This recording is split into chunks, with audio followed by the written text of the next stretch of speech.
Who wants to live forever? Who dares to love forever? When love must die. Welcome to another episode of A Dangerous Podcast. I'm your host, Dean Ellie Seals. I'm here with my fellow co-host compatriots, John, Jason, and Jules. Welcome, gentlemen. And an empty hallway. No. Yeah. We got a note. This is the first time on A Dangerous Podcast where one of our hosts has admitted up front that they did not watch the film. And that would be Jason. And yeah, that's why he's afraid to come on camera right now. But it's fine, Jason. We understand. Shame. But the truth is, you know, we can have Jason here. He's going to give his insight as he always does, and probably just as well as if he had seen the movie. But we're getting ahead of ourselves. How's it going, gentlemen? How you guys doing this week? Good. You know what I've been getting addicted to? What's that? Watching on YouTube videos on sovereign citizens. Did you ever watch these things? No.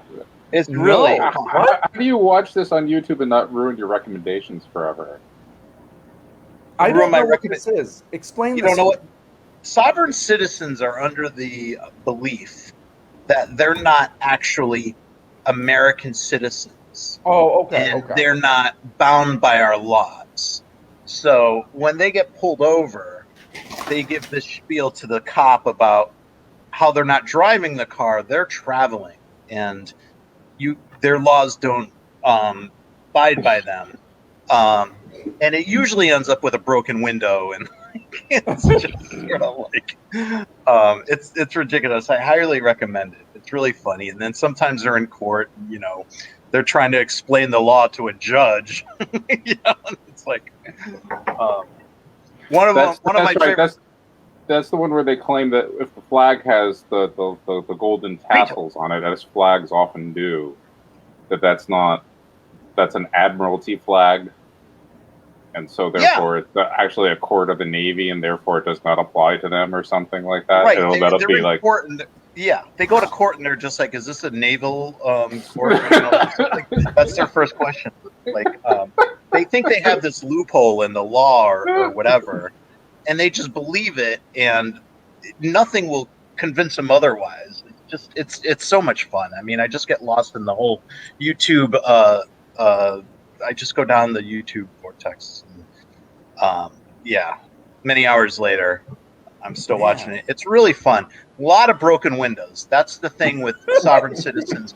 They should really get on a plan where they can get like a group rate to fix like broken windows, because it always ends with a cop breaking their window and pulling them out.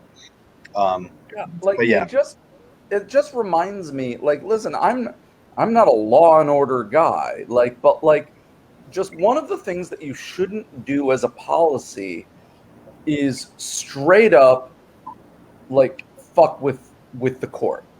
Like, you know, think that you know better. Like, it just does not work out. It reminds me, cards on the table, everybody. I went to traffic court a lot. It happened. And I saw a lot of stuff. And one time when I was in traffic court, and you're sitting there in, I don't know what you call it, the lobby? I don't know the term in the courthouse where everybody's sitting, waiting to go up. And there's like three judges in traffic court all working simultaneously. And I remember there was this guy in like a death metal t-shirt and ripped jeans. And he walks in, and he's been there before, same as me. And he goes up to the judge, and he sits down in the chair, just kind of slumps down. He's got some paper in his hand. Now, it's clear to me that the court had told him to go out and get some documentation of something and bring it back. And so he takes it, and he slams it on the table. Boom! And slides it to the judge or prosecutor. No, I think it's the judge. And the judge goes, "What the hell is this?" He's like, he just kind of He's like, raises his arms up and is like, whatevs. And the guy's like, well, I'm not going to look at that. You address me with some respect. Right. And he's like, whatever, I got the thing. And he's like, no, you can't talk to me. He's like, fine. Right. And he gets up and he's walking away. And the judge is like, you can't just walk away from me. He's like, what are you going to do? I've already paid the ticket. And he's like, well, I'm going to send you to jail. And he sends him to jail. Did you see that happen? I was in the room. I watched it happen. So that happens a lot with the sovereign citizens. That's what I can imagine. What the thing they always, what they believe is their ace in a hole is prove you have jurisdiction over me, or prove you have authority over me, or something like that. And they think they gotcha when they say that to a judge or something. Prove you have jurisdiction over me. And the reply from the judge is always, okay, you're in contempt of court. Take him away. Do you see? You're going to jail. Do you see now? I remember really I was listening. I listened to I think it had to be like a This American Life or Radio Lab at one point, talking about this. Again, I'm sorry. This is about traffic court.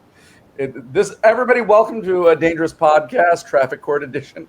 So this guy goes in there and he's going to represent himself. He's going to represent himself. Well, I guess which most people do in traffic court. And or maybe it wasn't traffic court. I don't know. No, I think it was real court. And he's going to represent himself. And he starts using phrases that make a lot of sense.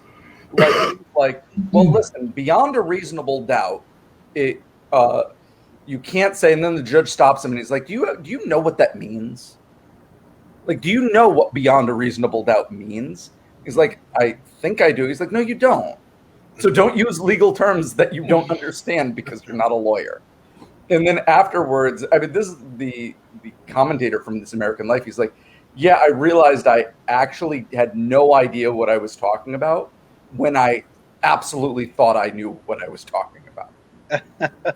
And, so like you come into the courthouse with ready to prove that you're king of Windsor, and I mean Windsor, Connecticut. Sorry, you're king of Moodus Estates, and you've got your loophole, which is where's your jurisdiction, when you actually have no idea what that means. Yeah, and so that's what happens. They all get taken out due to contempt of court.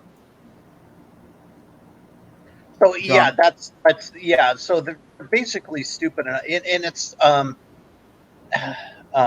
Jen Holmes says sounds like 99% of men. There is a few women, like there's a classic one with the woman who was just when they were handcuffing her, she wouldn't let go of her bag, so the officer had to like cut her bag, and that was the moment when she went so crazy. But it's not all men, but it's mostly men. But yeah, it's a lot of these people, they've gone through some sort of like seminar. Somebody is just explaining, how there's this loophole, and if you claim you're a sovereign citizen, you don't have to abide by the little, and they so believe it, and there's no getting that thought out of their head, even though they're like being explained by a judge. Like, what more do you need? A judge is explaining to you, or cops, or whoever. And yeah, I mean, and then it's just like, it's the dumbest thing to do. Going to a judge and saying, yeah, prove to me you have authority over me. It's like, I mean, okay. What do they think? Wait, hold on. What do they think they all have diplomatic immunity? Like they're the villain in Die Hard in Lethal Weapon 2? Like, is that? I mean, you really have to read up, and I encourage you to read up on it. No, it's just sort of like they mention the Constitution a lot, the Fourth Amendment, and some shit, and it's just like it's garbage. It's just some crazy people. It's no difference. I mean, we're just living in an age where there's people who believe the Earth is flat, and they'll argue it, and they're not completely batshit crazy, but. Listen, people just think they can believe in something and it's true. There are people that believe that the ozone layer is gone and that we need a magnetic shield to be protecting us from UV rays. I mean, people believe a lot of things. That is a master segue right there. Thank you. And that is a master segue into the film at hand, which is, of course, Highlander 2, the film that has brought at least 3 of us together tonight. Jason, it's okay, buddy. So, guys, this is a very special episode of A Dangerous Podcast for yours truly. Highlander 2 runs deep in my life. And so, if you don't mind, I am going to tell my tale of how I came about this film, or how this film came to me, and what it meant to me. Is that acceptable? I'm going to try to shut up through all of it, but could you start by telling us when you first saw this movie? I saw this movie when I was 11 years old. You said, okay. Yes. This is my first time seeing it. No. My stars, I did not. I saw this film when I was 10 years old. I saw this film ages ago. I just have not enough recollection of it to podcast about it. No. Jason, film. Saying my age of this is very important to the story. All right, here's what happens. When I'm very young, when I'm like 4 or 5 years old, Highlander comes out. The original Highlander comes out. And my father is kind of obsessed with it. Like, we don't have a VCR at this point. We have a Laserdisc player that we are renting from a local, like, electronics store or something. And he's showing it. And he's talking to his friends all about it. And I'm watching it. And Highlander is not a movie that you should show a 5-year-old. But, Okay. you know... so it happens. But let's go over the basic plot of Highlander, shall we? You know, we can go really, really simple. Highlander, the first movie? The first movie. There is there's a group of immortals. We don't know why they're immortal. They have superpowers. The only way that you can kill them is to cut off their head. And all of the immortals are in a ages-old conflict to kill each other and be the last. May I ask a question? Yes. What happens if you cut a Highlander's arm off? Does it grow back? It does. It does, actually. Okay. Yes. So, and the last immortal to survive will get the prize. The prize is very nebulous, and this idea that it's very nebulous is an important plot point in the Highlander movie because it's very vague. They very specifically do not explain any of it. There are like 3 or 4 basic little lore points. Like, you know that they live forever. They've got to cut each other's head off. When you cut off another Highlander, it's not a Highlander, another immortal's head, there's this big electrical thing and their power goes into you. Their superpowers, their knowledge, whatever. That's called the quickening. All right? Everybody's on the same page here. Mm-hmm. And they're drawn to each other and they have to fight each other. But they don't all hate each other. Like, a lot of them are friends, and they kind of have this gentleman's agreement that, like, we're not going to kill each other till the end. Like, if it comes down to you and me, then we'll fight, and no hard feelings. The only one. There can be only one. Yeah. And so, yeah. So that's Highlander. It stars Christopher Lambert. Can I just? Clancy. What's that? Can I just say something really quick? Like, the best review, there was a lot of bad reviews of Highlander 2, but the best the best one that I read was all the review was there should have been only one. Yeah. And there you run into a problem if you're ever going to do the sequel to Highlander, is that there can be only one. And then there was only one at the end of the movie. It is a kind of brilliantly conceived, self-contained fantasy story. Unless there's going to be more at the end of the first movie, you're going to end your story. All right. And it ended. Sorry, I'm eating popcorn. Shouldn't be doing that. So it ended with Clancy Brown's The Kurgan, your villain, one of the great 1980s villains. And Connor MacLeod of the Clan MacLeod, the Highlander, getting into a big old sword fight, cuts off the Kurgan's head. He gains the prize. What is the prize? We still don't know. All we know is that Connor MacLeod gets lifted up from the ground in lightning, going, "I am everything! I know everything!" And then he falls down and he makes out with his girlfriend. Okay, that's the end of Highlander. All right, now, Highlander is kind of special, and I'm going to explain why. When you're watching Highlander, like, first of all, it's this real kind of interesting look at not real 1980s New York, but like what people imagined 1980s New York was if you hadn't been there. Just this kind of cesspool of depravity and darkness all the time. But you could be walking down the street, and if you just kind of look into the alleyway, you will see people sword fighting. This idea that under the surface layer of the world, there's this batshit crazy sci-fi stuff happening. And I think that's a really extraordinary way to make a movie. And I loved it. And so my dad's watching Highlander all the time when I'm like 5 years old. It's scaring the hell out of me, but I think it's awesome. Was he a big fan? What's that? Was your dad was a big fan of the movie? A big fan of it, still is. Okay. Still. So then I revisit this film when I'm 9. About 9 years old. And I get super fucking into Highlander. Like, I'm like, this is the coolest thing ever. It is, oh my God, it's sword fighting and Sean Connery and everything like that. It all starts Sean Connery. And this is so cool. I am a Highlander junkie at 9 years old. All right? That's me.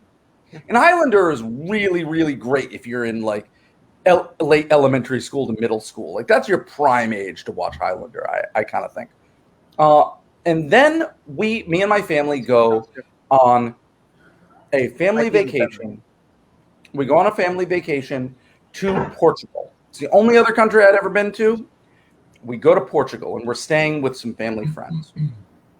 And one morning, in this apartment in Lisbon, me and my dad are reading the newspaper. We don't have anything planned to do. We're not going sightseeing. We're not doing anything. My mother is off doing something else. We're going to go to the movies. We're going to go to the movies in Portugal by ourselves. We're going to look at a foreign newspaper that we do not read or cannot read, and we're going to find the movie section, and we're going to see what's playing, and we're going to somehow make it to a movie theater. And lo and behold, like in the newsprint, we can't read anything it's saying, but there's a picture of Christopher Lambert and Sean Connery. And I'm like, oh my God, the Highlander is playing on the big screen in Europe. What the hell is this? This is amazing. I'm like, what a magical thing. This is like my favorite movie in the world right now. And I'm randomly going to get to see it in the movie theater. So we make our way to this old European movie theater, with the curtains that will open and a balcony and everything like that. And so we go in there. My dad gets a glass of wine because, you can do that in the movie theaters in Europe. And we sit down, and I'm so excited. And then the opening credits come up, and it says Highlander2. And I'm like, what the fuck is this? And then we watch it. Now, this movie in Europe had an intermission in the middle where my father and I walk into the lobby, and I go, I believe this is the first time I've sworn in front of my father. I've used curse words. I go, what the fuck is this thing we're watching? And he's like, I don't know, kid. I don't know. But we walk back in, we watch the rest of it. And then we leave the theater. And I swear it was a dream. This weird Highlander 2 movie that we just watched was a dream because we go back to the US and no one has heard of it. No one has ever heard of this movie. Really? No. And I talked to somebody like, yeah, I saw Highlander 2. They're like, that doesn't exist. For years. For years. I'm talking about this. I'm like, I swear to you, I saw it. Sean Connery was in it. It was about aliens. It was terrible. Please, someone believe me. And no one would believe me. And then one day, it comes out in the theater again. This is like 5 years later. It comes out in the theaters in the US, and I'm like, that was the thing. That was the thing that I've been telling. Here's the mistake you make, Ian, when you tell a story, is you tell the truth. You let the truth get in the way of a good story. What you should have said is, me and my dad were such huge fans of Highlander that we got on a plane and went to Portugal to watch Highlander. Yeah. That's what you want to explain. Albert just said, oh, you saw the original cut, which can no longer be found anywhere but shitty VHS copies. Yeah. That's how hard Russell Mulcahy worked to bury it. Oh my God, you're right, Albert, because there are specific lines I remember from seeing when I was a kid that weren't in the YouTube version I just saw. Now it all makes sense. Okay, sorry. So I want to explain that a little bit. Yes, please. And so I'm going to read this article from Wikipedia, which explains what's going on. And, a little backstory on this is what you were kind of alluding to is like, you can't really appreciate how bad this movie is unless you've seen the first movie. I don't know if it's as bad on its own. You really have to watch the first movie. I have not seen the first movie. I haven't seen the first movie either. This was one of the most ridiculously bad things I've ever seen. And I mean, it makes a lot of the things that we've watched look a lot better. You did. Now I don't feel so bad that I missed it. Don't feel bad at all. No, don't feel bad. You can watch it anytime, but don't. Okay. Highlander 2 was shot almost entirely in Argentina after the country's economy crashed. As a local economy experienced hyperinflation, the film's investors and completion bond company took direct control of production and final edit, removing the director and his creative influence while changing parts of the story. Poor fucking director, huh? Can you imagine that shit? Oh my God. All right, the resulting film contradicts the established canon of the first movie regarding the nature of immortals in MacLeod's past, such as depicting immortals as aliens from planet Zeist rather than human born with an energy connecting them to nature and making them unable to die unless beheaded. MacLeod's former mentor Ramirez, killed in the first film, is inexplicably resurrected and now depicted as an alien sorcerer. Which I found that hysterical. While the first movie used the word quickening to refer to the energy that gives an immortal their power, this movie uses the term to refer to a magical force Ramirez uses to bond his soul to MacLeod's, allowing him to return from death when the Highlander needs him. I want to get to the versions here. It was University Penn potholes. You know what? Like, I just rewatched this movie 20 minutes. Hold on, John. I just rewatched this movie 20 minutes ago, and I was angry. Now hearing you just read this description, I'm even more angry. Continue. But you might have been angry at the director. You're probably no longer. You're probably very sympathetic to the director. Okay. In 1995, this is what Albert was referring to here. An alternate director's cut called the Renegade version was released to home video that attempted to address the many story problems, such as removing all mention of Zeist and the idea that immortals are aliens. This was followed by a special edition DVD release in 2004, which was largely the same cut as the Renegade version, but with some altered special effects. The sequel, Highlander 2, The Sorcerer, follows the events from the first film, contradicting and ignoring the events and revelations from Highlander 2. Yeah. So that's what we're working with here. That's what we're working with. So here's what I'm going to kind of do. I'm going to go through the movie. I will, as every week, I will try to do it as quickly as possible and fail. But let's go for it. So Highlander opens with the title saying, "It is the year 2024." You could throw that net pretty far back in the 1990s, and it would seem seemed like a long way away. Albert's got a comment. He says, everything John said is true. Right. 3 weeks before completion, the companies took over, declaring the film good enough as far as done, firing the original editors, hiring their own, and blocking Russell Mulcahy from any involvement in the post-production. My God. They fired the director Wow. from having anything to do in post-production. That's insane.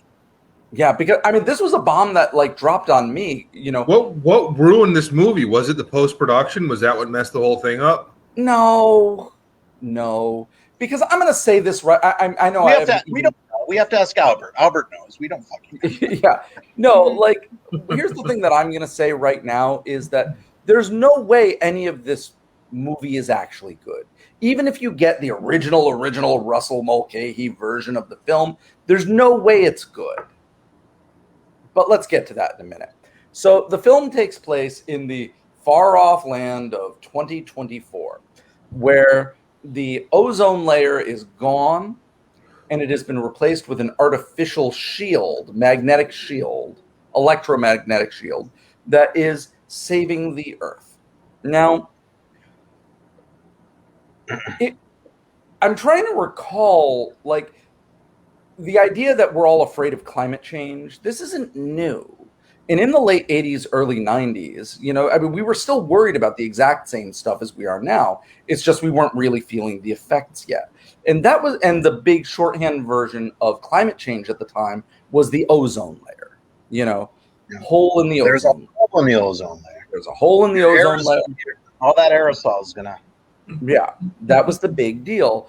And it was terrifying. It was terrifying. So, like, you know, the fact that they would use that as a centerpiece for a movie, I mean, that's not out of the realm of possibility. But so that's the theme of our movie, that the ozone layer is destroyed. They have built a false ozone layer, this magnetic shield, and it was in part created by Connor McLeod, which at the time made a lot of sense to me. I'm like, hey, well, he got the prize at the end of the first movie, right? So I guess he knows everything, so he's super scientist. All right, they don't address that, but whatever. And we then see our world, which is this weird, like, dark future dystopian, disgusting landscape but the art direction kind of makes the film look like it's in the 1950s. You know, like all the cars are weird and retro. Everybody's wearing weird and retro clothing, at least for the first 30 minutes of the film. That kind of goes away. It seems like it's just obviously, like, for no reason they wanted it to look like Batman 1989.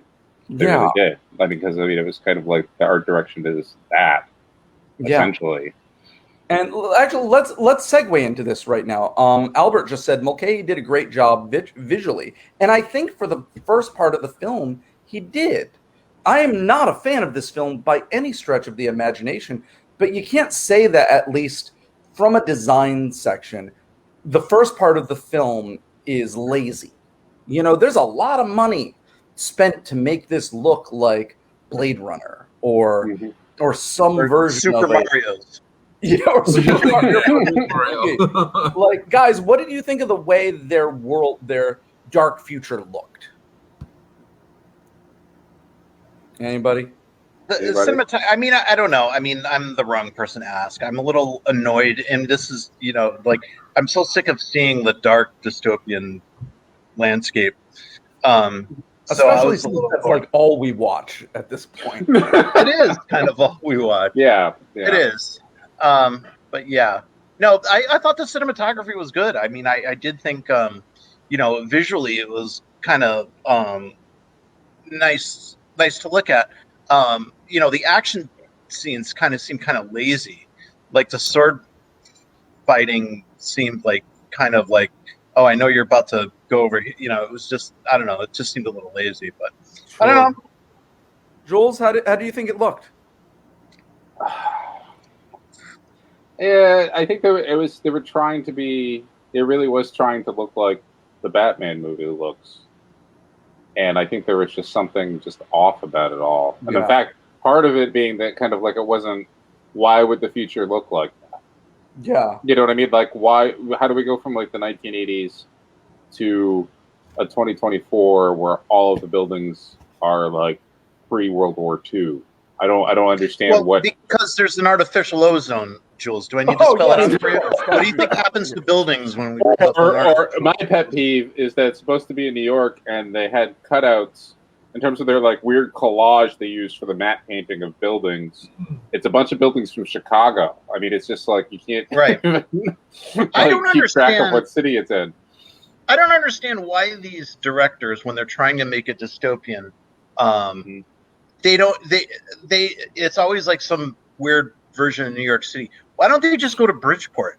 Like that is like it's just go to Bridgeport. It's made for you. Been a dystopian fucking thing forever. It's like no matte paintings required. That's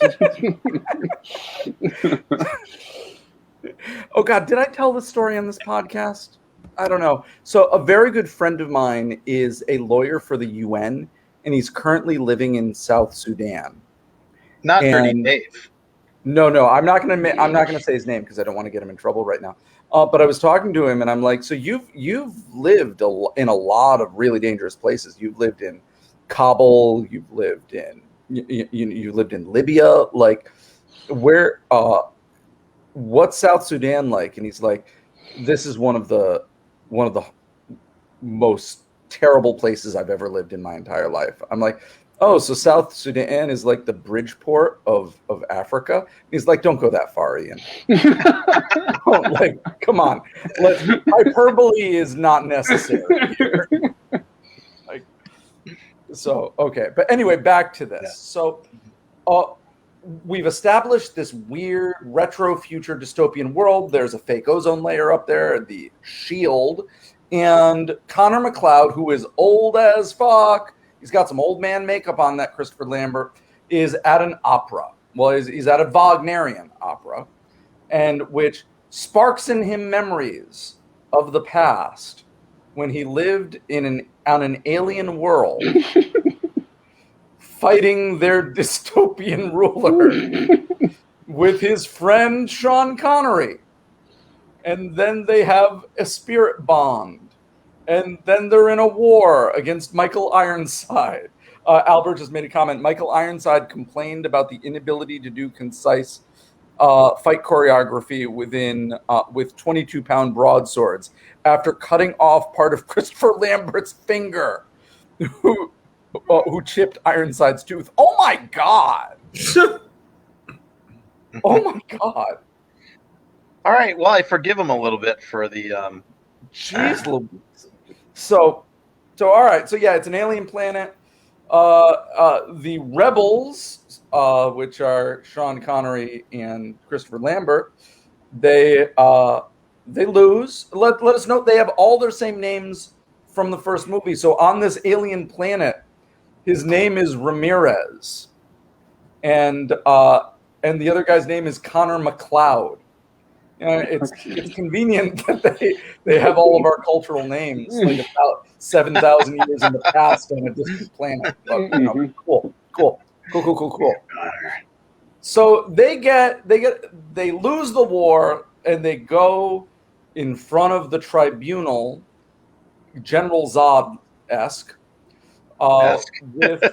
and Michael Ironside is there. General Katana is there to advocate for their death. Like, they're traitors, they lost the war, we should kill them. They're like, no, Michael Ironside, there is a law, and the law is when you are a traitor, we make you an immortal, and then we send you to a distant planet in the future where you will have to fight in a gladiatorial tournament where you can only die by cutting off your head. And then when you die, or then if you're the only one who remains, you then get to choose whether you will grow old and die or stay an immortal and come back in time to our planet. Everybody got that? Yep. Got it. That's their judicial system, everybody. That's what they do. And you then cut to Christopher Lambert and Sean Connery who go, yeah, that sounds like a good deal. That's fine. And it was fine. And they get sent to the future on another planet, and the first movie of Highlander then ensues. All right. So that's what's going on. In the meantime, in the future on Earth, there are eco-terrorists who think that the shield is bullshit and that they should drop that shield, and there's probably an ozone layer out there. Okay? All right. And that group of eco-terrorists is led by Virginia Madsen, who I love. I love Virginia Madsen. Like, this is another trend with these movies where, like, they have some really good actresses as they... And I'm sorry, I have so many questions. Like, how did these people become immortal? Like, what is the deal with that? Is it like some family lineage bloodline? They're immortal. Did they get some kind of power from an external source? Like, where did this happen? We don't know. On the planet Zeist. Oh yeah. Okay. Albert That's how knows it happened. Yeah. Okay. But it depends which movie you're watching. If you're on the third movie, they ignore the second movie. Yeah. We don't know. They're from another planet, or they got their powers from another planet? No, they're from another planet. Okay. So in the first movie, they get their powers from nature. Yeah. Mm-hmm. On the second, they get their powers from aliens. And then what brought them to this planet? Why'd they go here? It was a prison. Jason, once again, I'll explain. What brought them to our planet was a prison sentence. This is their punishment. Albert just said it in the movie. If you're exiled from Zeist to Earth, you become an immortal. That's your punishment. Got it. Don't you think why wouldn't everybody on Zeist just want to go to Earth? Yeah, Earth is great. Why would you just be like, we've got a great different planet? I'm going to go rob a Zeist bank and get sent to Earth. Exactly. I'm going to commit some Zeist like tax fraud and just go to Earth. This Zeist looked like shit, everybody. It looked terrible. It was like Dune. Yeah. You know, it was terrible. Just like this movie is really like Scientology for me. I'm finding a lot of parallels. It's like Dianetics the movie. It's like I'm just imagining like the courts are like, listen, we're swamped. Like everybody's just committing crimes. We're exiling them in 7,000 years to the future on Earth. Like, I don't know. Like, I mean, we probably could build some jails, but what can we do? This is the system. Yeah. And why do they send them to the future of Earth? Yeah. Okay. Albert said that in the Renegade cut, apparently it happens if you're exiled to the future, but I thought that's all they do. So, all right. Anyway, so back to this thing. Like, Connor McLeod he's old. He is wandering around New York. Everybody's harassing him. Like, he goes to a bar, and this woman comes up and goes, "Are you McLeod? You made the shield. You ruined my life." And this is where I'm like, wait, what? He saved the planet? What? Yeah, he literally saved everybody on the planet. We will have a scene earlier in the film set in like the early 90s where McLeod is watching his wife from the first movie, die horribly of skin cancer. And apparently everyone on the planet is dying of skin cancer because like it's mass death everywhere. And she's like, "Please, Connor, save us. Save us. We deserve to live." And he's like, I will save you. But everybody hates this dude's guts now. I don't know. It's because for no reason, and this stuck out the minute that card came up to just explain the plot or what happened in the future. The minute that happened, they're like, nobody knows for sure if the ozone layer is there, and I'm like, that seems like a very easy question to answer.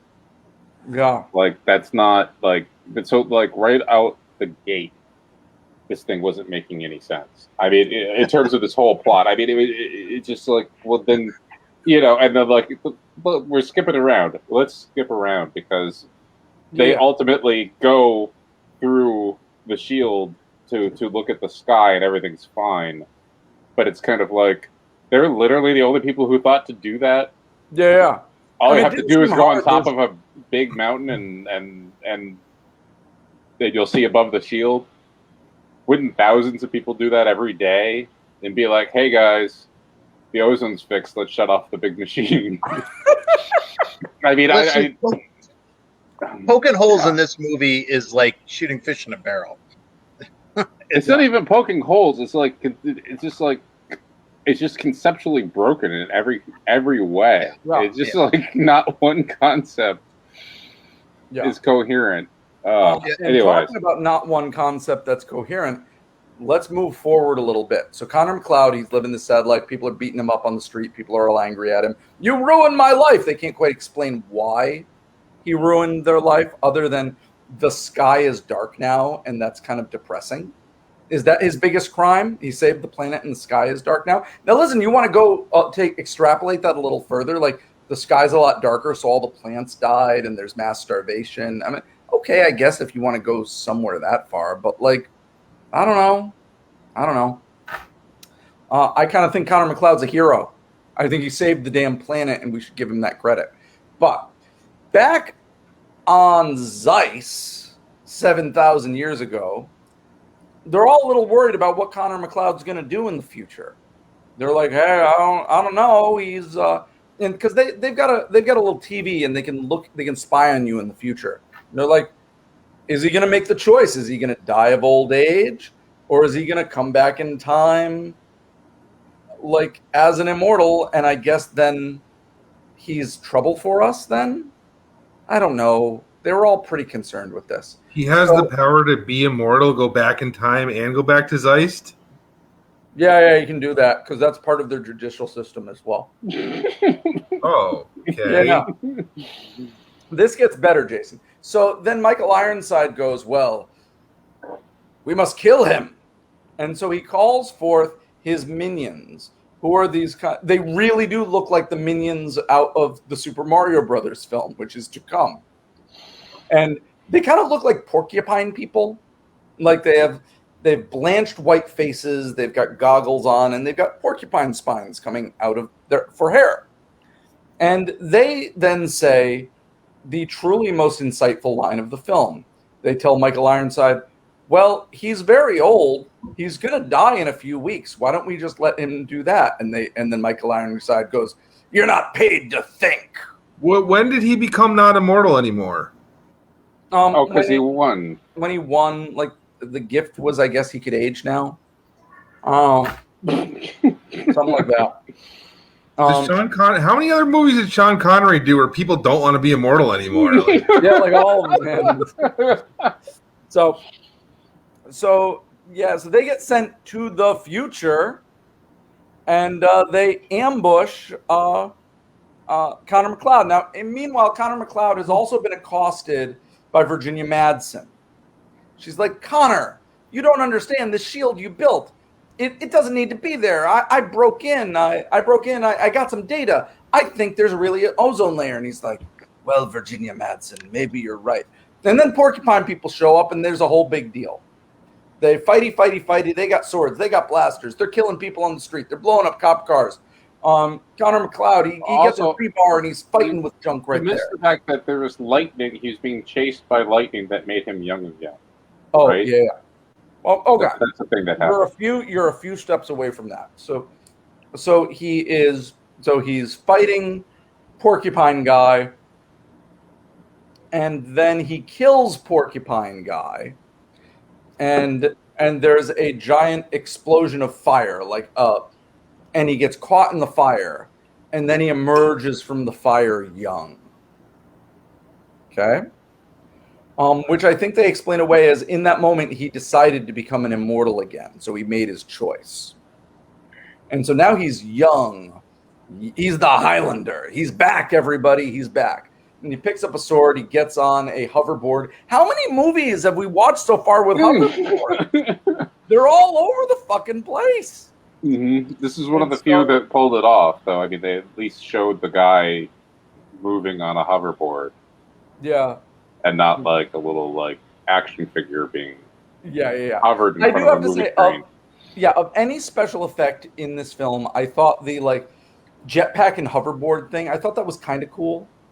I thought it looked all right. I mean, it was obvious to me they were just on wires, right? Yeah, it would have looked fine if it was edited properly, but it wasn't. So it was just kind of like them going back and forth in exactly the same way over and over again. Yeah. Can I steal the show for a second? Of course, absolutely. Just because I was just browsing through, and pertains to something we were just talking about. Ian, you were mentioning your friend who's a lawyer, and he's worked in a bunch of dangerous countries, and you said the worst was South Sudan. Yeah. I was just looking at analytics for our show, and right on the screen there, can you read what's on the bottom? I can't actually. I'm having some trouble. What does it say? It says South Sudan. It says South Sudan. Less than 1% of our viewership from South Sudan. Nice. So, so at this point, Connor McLeod, he's getting in sword fights in the air. He then, in a really grotesque way, like pulls up a wire and decapitates Porcupine Man number 2.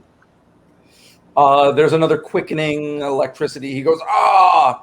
And then he just runs over to Virginia Madsen after all of this chaos. And they make out and have sex on the wall. Like, right there. Like, no time spent. It's like, she's like, wow, this is amazing. And they get at it right there. Jarring. And, okay. We're all on the same page here. This is what happened. That's what happened. That's what happened. Then, and Jason, I'm going to repeat this for you. There is a scene where they go back to Connor McLeod's house, which is an art gallery, which is, consistent from the first film.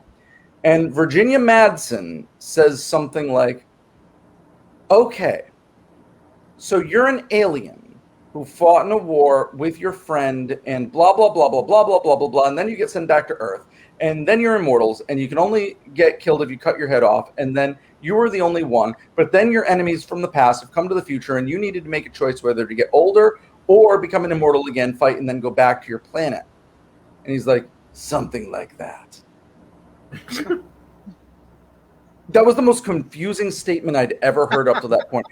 Jules and I went to see Fast and Furious 9 last night, where a comes back, and they have that same sequence where they are explaining in exposition why this character came back, and it was one of the most convoluted things I'd ever heard. It was nothing compared to this film. Absolutely nothing. Like, nothing makes sense in this film. But at least we established that, we established what's happening right now. And I think in the middle of all of this, Connor McLeod screamed, Ramirez! He did that. And then, over in Scotland, Sean Connery appears. He just kind of appears out of nowhere on a stage where someone's doing Hamlet, and he disrupts their play and wanders away, which cues up a few sequences of Sean Connery's Ramirez wandering around 2024, being a delightful fish out of water. That struck me as a completely separate movie. Like, you've got what's happening in Highlander 2, and then this weird kind of quirky comedy of Sean Connery as a fish out of water in the future. Did that read for everybody else too? Any comments on that whole segment? Anybody? It was a better movie. It was a much better movie. Yeah. Like, at one point, he walks by a TV store, and he sees himself on camera on a bunch of TVs, and he's like, "Whoa, look at this!" Blah blah blah blah blah. And then he gets on a plane to fly to New York to meet up with Connor McLeod, and he's hitting on the woman who's sitting next to him. And then there's this moment where he watches the in-flight film, with the safety video, and it's just this disturbing, sardonic film where they're like, remember to put on your airbag in case of an emergency, and they show the plane exploding and everybody dying and everything. Like, what was he trying to do with that? Was that like supposed to be the ads from RoboCop or something like that? It really was. It really felt like that, didn't it? And this is Is this after RoboCop?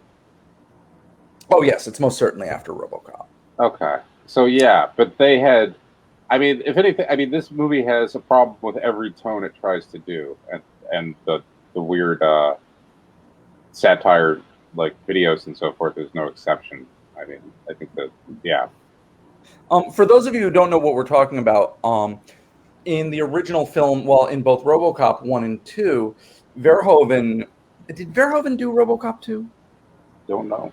I don't know, but at least in the first one, there's all of these sequences where you would see advertisements from the future, and they're all of these weird satire, ultra-violent, kind of almost short films. And that was kind of what this in-flight movie was like. So you got Ramirez coming over to New York. Meanwhile, then Michael Ironside decides to come to the future and take care of business by himself. So he comes into the future, he causes a bunch of havoc, like he gets on a subway train, hijacks it, starts driving it like 900 miles an hour. Which I already forgot about that. That was just like it was so long. It's so pointless. And basically he drives it really, really fast to the point where like people are falling backwards and dying and like getting crushed. Yeah, everybody on the train dies. It's including a baby. A baby, everybody. Let's note that. And so then he gets out and he's just like sci-fi medieval dude. He's wandering around, he's killing everybody. He gets into a cab, he goes to the big company that owns the Shield. He harasses the cabbie. He goes up. He confronts the executives that run the Shield company, which I believe was called the Shield Company. It was. Okay. By the way, hey John, can you bring up Albert's comment from a second ago? Yeah. So depends on. I'm sorry. So Irwin Kershner did RoboCop 2. Oh, could you guys? Jules, could you take over for a minute? Sure. Yeah. So Irwin Kershner did RoboCop 2, which maybe we should have done instead, because everybody forgot about RoboCop 2, right? We could have done that. I don't know if that would fit. I mean, I know it's bad, but is it that bad? Does it have to? It was entertaining enough, and I don't think it was really like a totally forgotten movie, you know?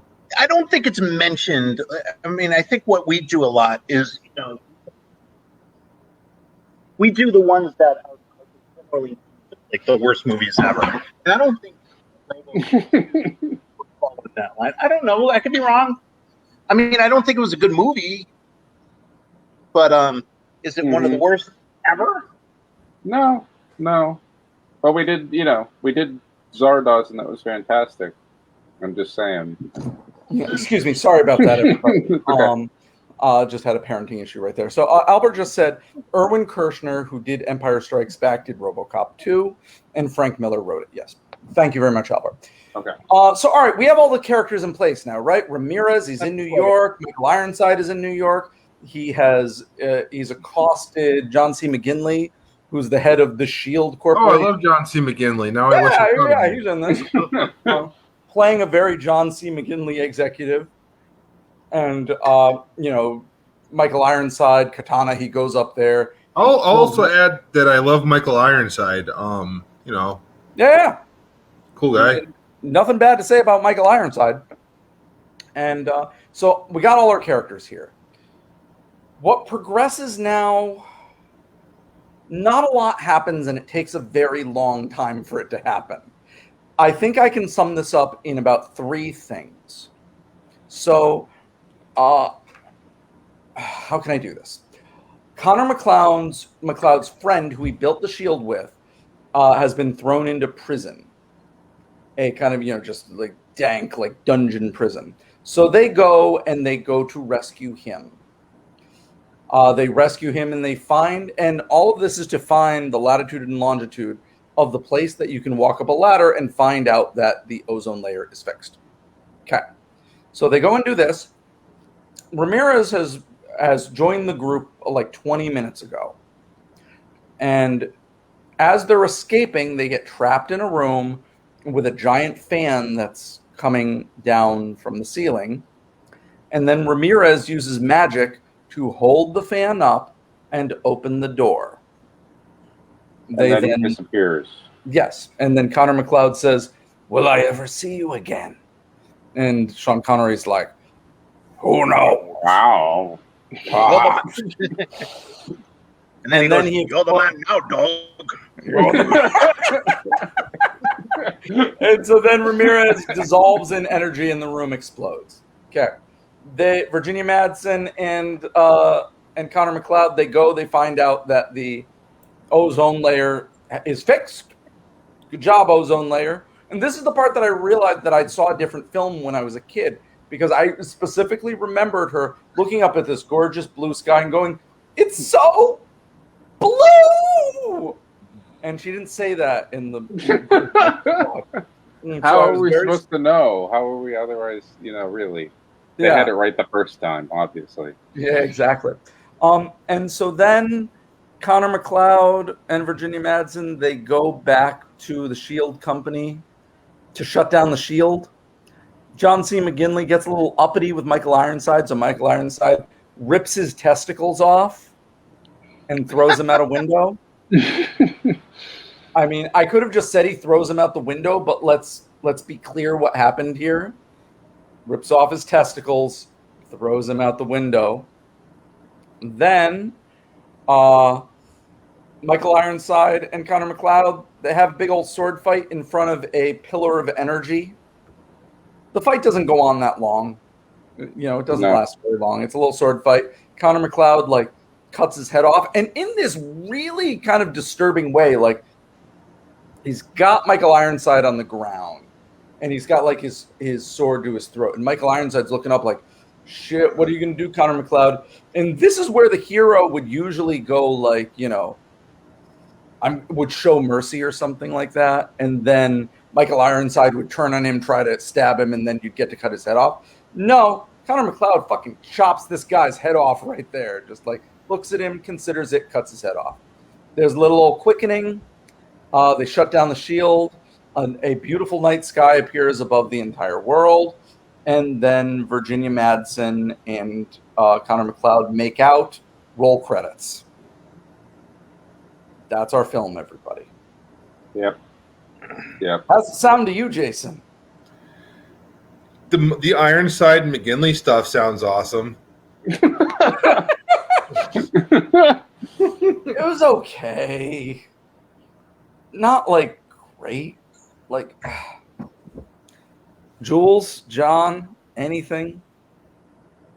Go ahead, Jules. I mean, not nearly as fun as a lot of these actors are really good, and in many cases really fun too. So this movie should have a remedial standard of screenwriting would have just kept this going. You know what I mean? Just would have really you would have forgotten about all the, even if you still had a plot that makes no sense and the rest of it, you would have been like, I like watching these characters and this nonsense. Sure. But the whole thing is it's written by a 7-year-old or something. It's it's just one random thing after another. It's one of those. So this is another one of those deals where it's competent actors somehow was sucked, right? We keep finding movies like that. Yeah, you know what I think we've learned with this podcast is if you pay the best actor in the world, Shakespearean, Shakespearean trained whatever,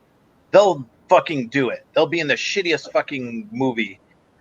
Dude, Jules and I just saw Fast 9 last night. Helen fucking Mirren's in that movie. Yeah, that was my other comment. Fast and the Furious 9, guys? Really? Oh, there's so much more to this story.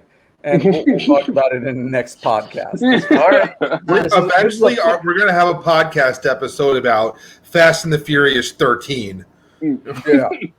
But I agree with you, John. But this is the thing that got me about this. The bombshell for me when I just looked at the IMDb page was that Highlander 2 had the same director as Highlander 1. The exact same director. And I didn't know all of this backstory. But despite that, remember the circumstances. I mean, it was very different circumstances. It's different circumstances, but it doesn't change the basic plot of the film. Like, all right, Albert's speaking to it right now. The movie started out with the best intentions. It really didn't start out as a cash grab, but holy shit, did it go horribly wrong? Absolutely, yeah, absolutely. But now here's my point in it. There are two conflicting things happening here. Let's talk about the idea of film sequels. One of the reasons why almost every sequel in a movie is terrible, or at least not good, is the whole model behind a sequel is the same, only more. Okay? You Right. like this movie, you like this car action movie that you just made? We're going to give you the exact same movie, except we're going to make more. It's everything that you liked about the movie, we're going to do more. It's going to be bigger.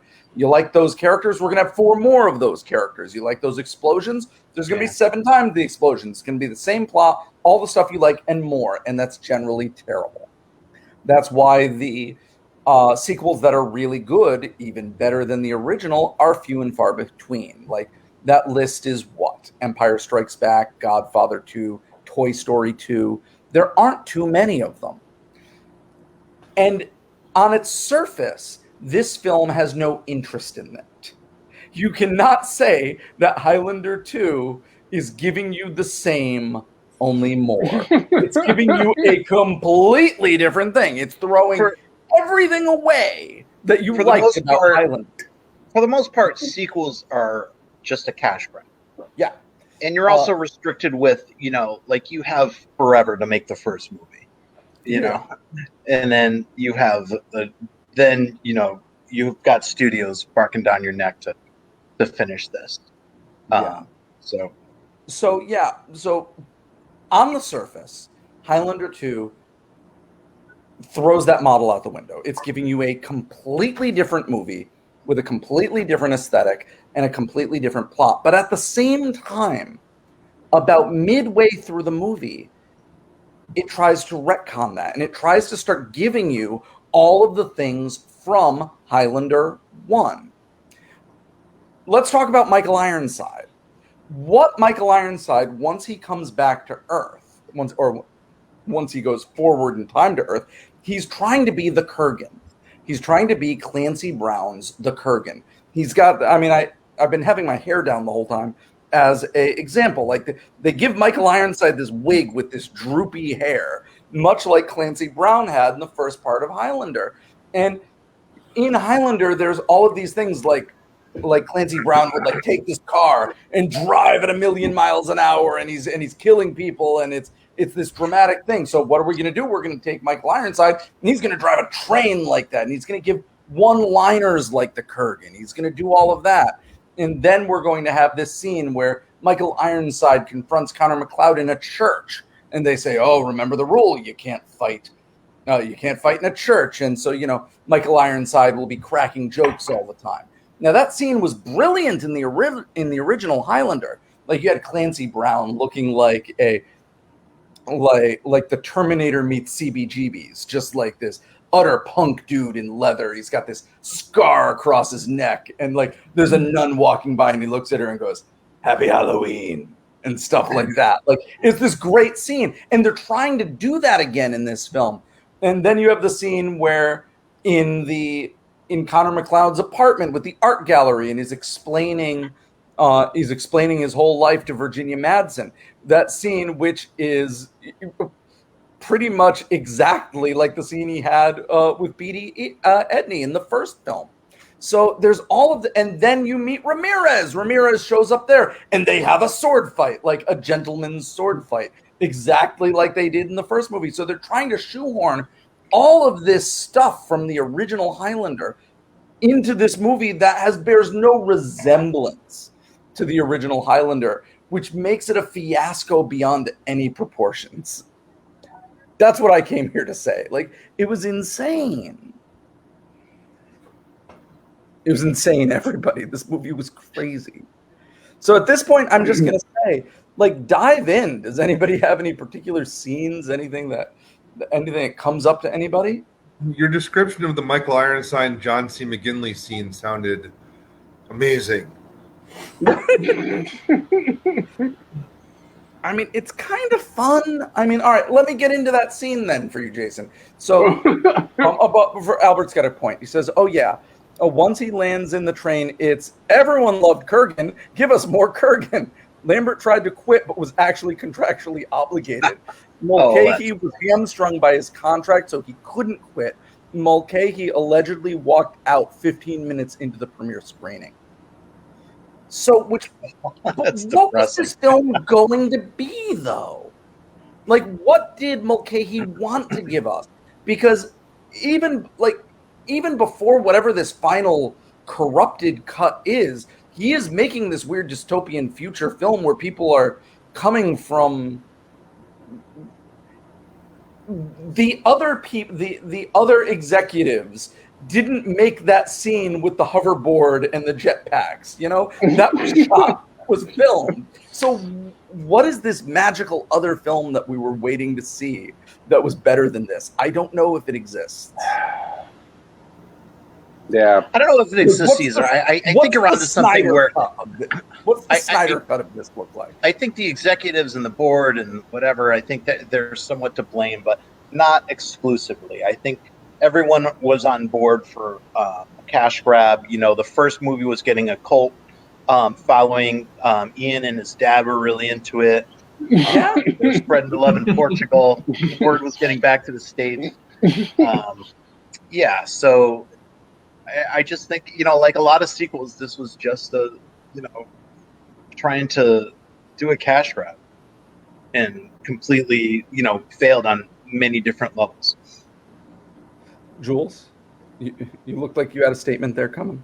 No, that's just me, just like still dumbfounded from it. I mean, it really was. I mean, there's a lot of movies that are better than this that we've seen. Yeah. That are similar. It reminded me a lot of I Come in Peace for some reason. I think I Come in Peace was a better film. It was which was a better movie. It reminded me of Super Mario Brothers, which was a better movie. It reminded me of Masters of the Universe a little because of the whole magic people coming to present day or future Earth or whatever. That was a better movie.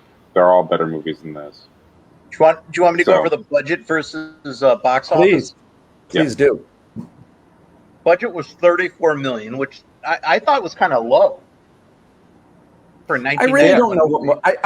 I'm going to admit this at this point. I don't know what movies of that era cost. I really don't. So I think 35 was a lot, but it sounds like a lot.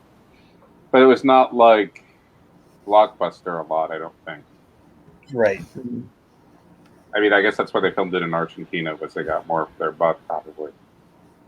Yeah. How'd that work out for? How much did it make overseas?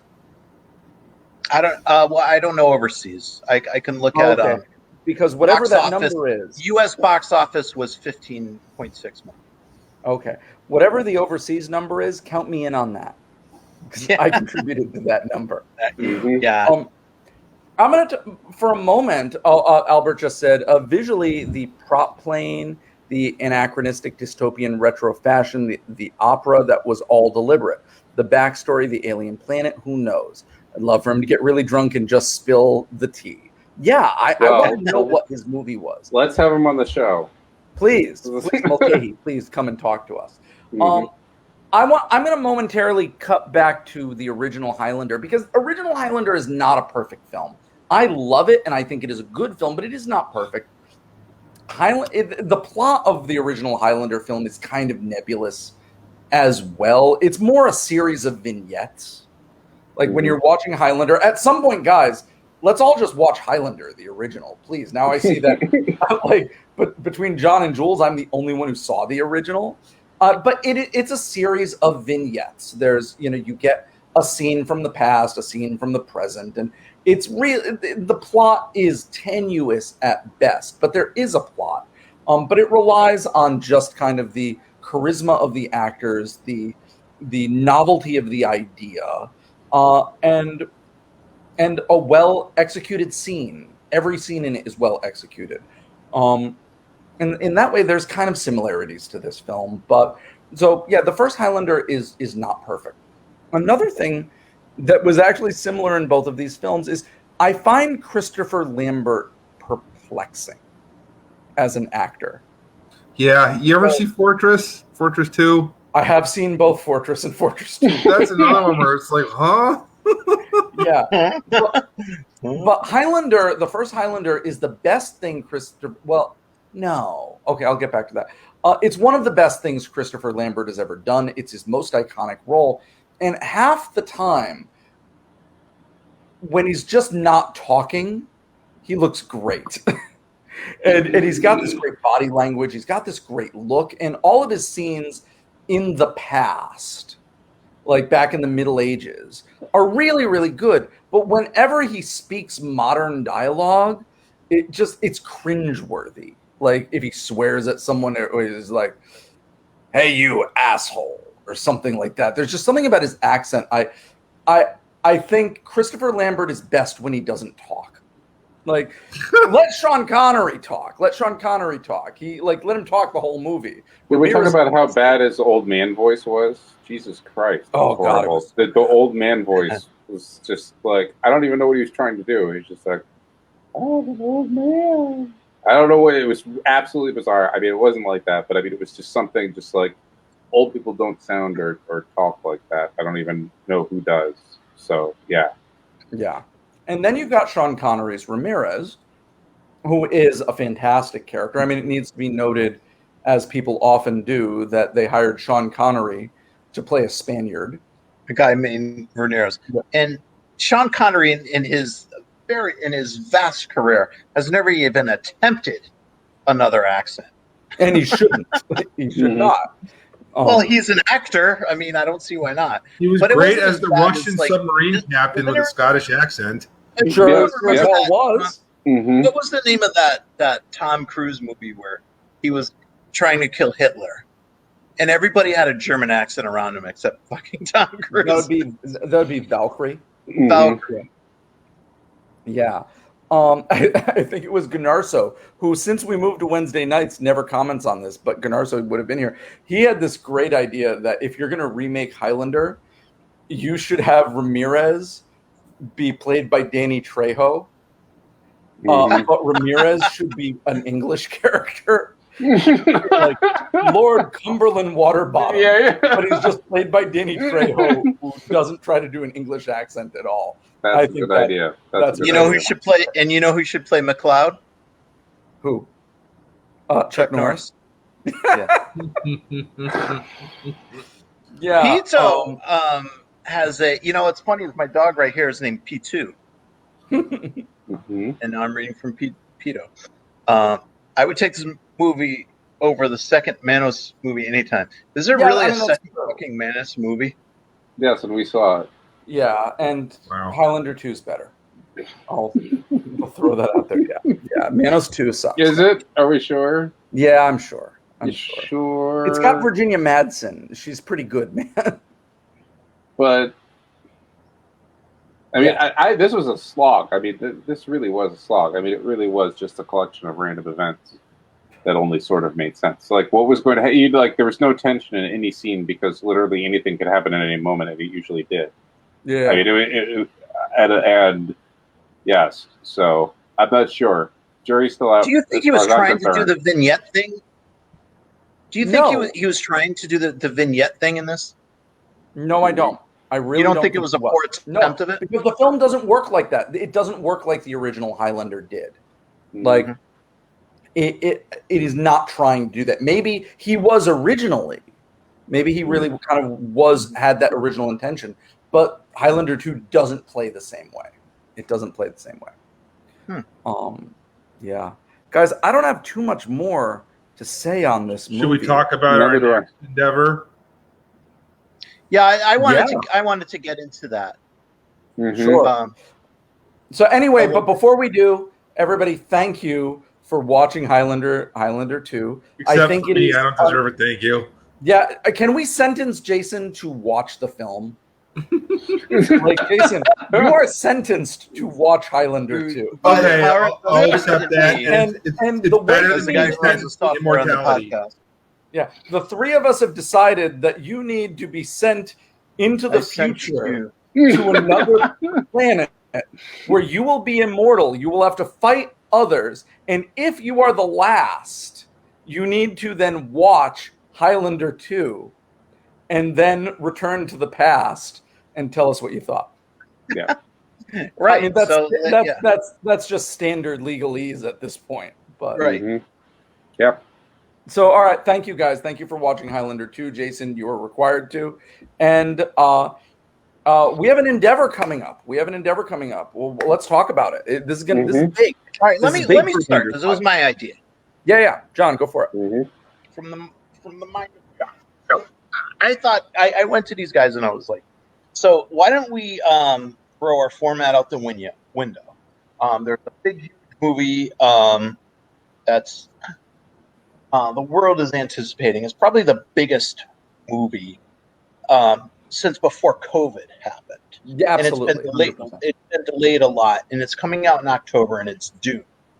And it's looking like it's gonna be a blockbuster. It's looking like it's gonna be a huge thing. So I was like, why don't we all go watch it together, and then do a show afterwards reviewing Dune, Yeah. and we'll do it Absolutely. live. So that morphed into why don't we, do the show live from Raw, Real Artways, where Jules and Ian work. And just kind of as a joke, I said, so Ian, what's Ian kind of runs the cinema there, and I said, Ian, what are the odds of you getting Dune? At Real Artways. I can talk about that. I can talk about my business a little bit there. The odds are slim. They're not zero, but they're slim. The problem with we are an art house film, an art house cinema. And the problem with major commercial films, like let's take Fast and the Furious 9. That's not a film we would ever show at our theater. But if we did, there come a lot of stipulations. Usually, you have to pay the distributor a very, very high film price, and you need to commit to clean weeks. A clean week is where you are showing nothing but this movie on your screen, and we have only one screen, so if we're running something clean, that's all we're doing. So if we wanted to show Fast 9, we probably would have had to commit to like 5 weeks clean or something like that. And that's the problem with Dune, is that, and Dune actually falls into this case of why. I mean, it's not a 0% chance that we couldn't show it. I'm sorry, I'm using math wrong there. It's not a complete zero chance because Dune, it's directed by Denis Villeneuve. He's a virtuoso. There is it's Frank Herbert, who is a widely lauded author. Like there are artistic elements to this film that put it on the Real Artways radar. Are we actually going to show it? I mean, it's very close to zero, just because of all of the stipulations that the distributors would make us do. I can't say completely. So all of you listening to Dangerous Podcast, if you go to Real Artways, hashtag Real Artways Dune. Start making the t-shirts, send in emails, do some sort of viral marketing campaign. Well, if we got an audience, maybe we'll do it. So hashtag Real Artways Dune. So you're saying there's a chance, but we should actually count on watching it at a different movie theater, is what I'm saying. Why don't you play it during one of those creative cocktail hours? You got 10,000 people there. That's got to, God, it doesn't work that way, man. It doesn't work that way. You got to think outside the box, man. Yeah. No, there's we're gonna have to most likely have to go to a different movie theater, and boy, howdy, do Jules and I have a movie theater we should go to. Oh yeah? Do tell. What's this? Jules and I last night.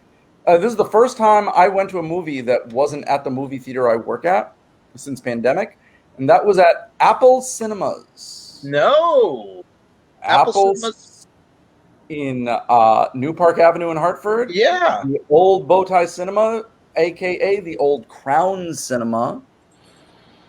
And God, should we really be talking about this in this podcast right now? Yeah, we really should. What difference does it make I any know. difference? I don't think it makes doesn't. any difference to yeah, but we No, could. it doesn't. But like, oh my God, what an experience! Jules, you want to take this away? Like, Yeah, first of so- all, Bowtie closed down very Mhm. quickly after pandemic, and the word on the street was that it was going to close already. It had been Yeah. hemorrhaging business. And this is one of the, it's a classic multiplex. It's a giant 17-screen theater. It's where I was a projectionist outside of college, when I just graduated college. And so Jules and I were driving by, and we saw Open. All right, take it from there, Jules. What was our experience? So, well, I mean, part of the backstory is that it was closed for a long time, and they were like, remodeling or something. But then we were expecting them to do like a lot, because they said this whole thing about how there's going to be like a whole amusement park in there. Like there's going to be like the woman who worked there said that they were like, she was like, yeah, they said there was going to be like zip lines and stuff like that. There were going to be zip lines inside the theater somehow. There was going to be axe throwing. It was going to be absolute madness, which is why this is not the Apple Cinema. This is the Apple Extreme Cinema with an X only. So just letting you know. We should make clear this is in no way affiliated with Apple computers. It is not. Right, it is not. Somehow that trademark got through. I'm not really sure how. So we go in, and instead of the people taking your tickets, there's like a check-in place. And we're like, okay, well, that's fine. We'll just check in. And we bought our tickets in advance. Yeah, literally nothing happens. They're like, yeah, you got a ticket. Good for you. Like, that's what the computer said. And then we walk in there, and it's just this, giant empty cavern. And there's like one lady at concessions. And like, that's it. And this gigantic, and this like 100,000 square foot building, there's literally nobody there. There's one woman behind the concessions. Who seems very competent. Yes, very confident yes. and very upset. Yeah, very, very annoyed about how it's all playing out. And so, so we go to our seats, which Ian's seat worked. They were the big recliners. They did put the time in to put these giant recliners in or whatever. That's right now, that's the bare bottom. I wouldn't step foot in a theater that doesn't at least have massage. Preferably heated massage. Not have massage. But if there's no massage, I'm out of there. And the buttons that are supposed to make the recliner go were broken on mine. and to make matters even worse, there's the trays in front. And there was some absolutely disgusting substance in the bottom of it that completely ruined a pair of pants that I was wearing at the time. So that's what's going on there. You go to the bathroom. The bathroom's like 2 out of the 4 stalls are out of order. 1 doesn't have a door. By the time Ian and I leave the movie, like, we're just alone in this building by ourselves. There's nobody in there, and it's open. in this cavernous building. Yeah, it's exactly that. It's got the neon and everything. It's just like what we saw. Well, seems like a good place to put in zip lines. Yes, so that was... Albert said, "Do you really want to give disgruntled moviegoers axes, Joey? You like movies about collecting."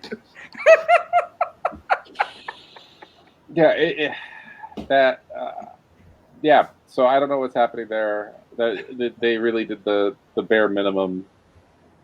But I gotta say, if they are going to be open in October, which I very much doubt, but if they are, that's where I'm seeing Dune. Like, I want to ride this as long as it'll go. Like, that's where I want to see my movies. Just for the weird experience. Do you think we like take it into the theater? Since this has turned into a review for Apple Cinemas, the sound quality and the picture was really good. They had a good projector. It was a nice, crisp image on a really big screen with booming sound that was EQ'd perfectly. The actual experience of watching the movie, aside from the seats that ruined Jules' pants and wouldn't recline, was really good. Yeah. Yeah, so Apple Cinemas, everybody. I'd like to hear a review from Jules Pants.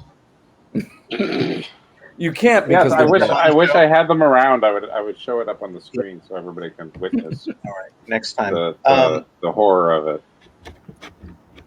So, all right. But well, Dune. We're going to see Dune in October. Maybe we should tell the audience what day this is all going to happen. So release date is, I think, October. I'll tell you right now. It's on a Friday. It's October. Let me see. October 22nd on a Friday. Mm-hmm. It's going to come. So, it's going to get here quicker than you think. Yep. We'll get here. We're going to have a live podcast from Real Art Ways. After watching it in another movie theater, then we're going to go back to this other movie theater to record the show. Yep. Unless you, the viewing public, request Dune from Real Art Ways enough. Then that's up to you, everybody. That's up to you, the public. But that's coming a few months away, and we still have another podcast for next week. Yes. And it's Jason's turn. Jason. All right. We're going back to cable TV from the 90s. Yes. Shit. Going back to our roots, yeah. I knew John was going to hear. Jason never forgets where we come from. Yeah. All right. This one is going to be Brain Smasher, a love story, starring Andrew Dice Clay and Terry Hatcher. Oh, what? I've heard of it. Oh, God. Is it going to be like Dice Clay doing his shtick? Oh, my God. Yeah. Oh God! Why wouldn't you go with Ford Fairlane? I was gonna say The Adventures of Ford Fairlane didn't strike your fancy right there. Don't know about it. Brain Smash. Is it Brain Smasher or Brain Smashers? Brain Smasher. Brain Smasher, a love story. Brain and Smasher. It is a romantic comedy. I'm reading about it right now. Starring Terry Hatcher and the Dice Man. Mm-hmm. Yeah. Terry Hatcher's really proud of this movie, I'll tell you that. Right, yeah. Brain Smasher, love story. Hey. Dice Clay, yeah. Okay. Okay, we got I also wanted to say real quick that I sent some people who I know really know how to get deep into the internet and scour for things, and they still can't find Lounge People. You still looking for it? I'm still looking for it. You got to go on the dark web for that shit, man. I don't know. Yeah. Albert just said the Dice Man and Terry Hatcher, TV's Lois Lane. You got that right, my friend. And we're going to dig deep into it next week. With that, this is another episode of A Dangerous Podcast. Thank you all for watching and listening. Jules, Jason, John, thank you for coming out tonight. Good night, everyone. Pleasure. Good night. There can be only one. That came out weird. Sorry. All right.